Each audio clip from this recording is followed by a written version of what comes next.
Baie dankie. Sunny Wessels is Cupido se moeder en sy maak al die uitrustings vir hom en Cora Marie. Sunny Wessels.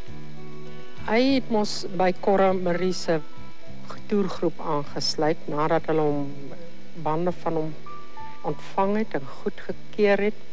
Toe besluit hy gaan saam met hulle op toer.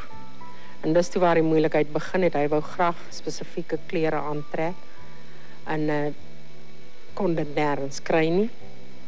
En toe na 'n paar keer wat hy weg was saam met hulle op toer, toe besluit ons, maar kyk, ons kan dit mos self maak. Want van kleins af het ek maar vir die kinders klere gemaak en dit was vir my baie lekker geweest. En toe dink ek, maar hoekom nie hierdie dit ook probeer nie? En ons het die eerste paar probeer en toe Cora dit nou sien, toe besluit sy daar en dan, dit is wat ek vir haar ook moet probeer. En ons het maar probeer en ek veronderstel die probeerslae was goed daarom het sy, daarom doen ek dit nou nog vir hulle.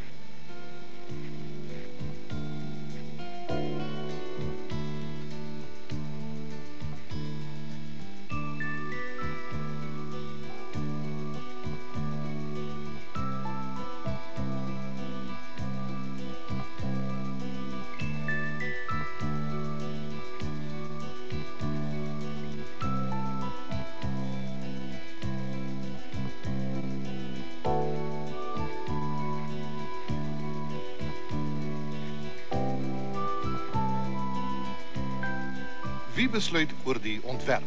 Ons, oor die algemeen, dan besluit hulle wat hulle nou eintlik wil aantrek.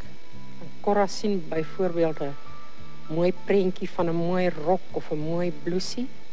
Dan word dit nou geteken en as daar 'n ontwerp en ons kyk watter materiale die beste by so 'n ontwerp sal pas. Ons verkies natuurlik krekeltra of krekelvrye materiaal. En nadat ons dit ontwerp het, dan word die patrone maar uitgesny en die materiale gekry en so gaan ons aan en ons. Die eindresultate is nogal, dink ek, goed genoeg vir hulle. Hulle is baie tevrede daarmee. En ek wil nou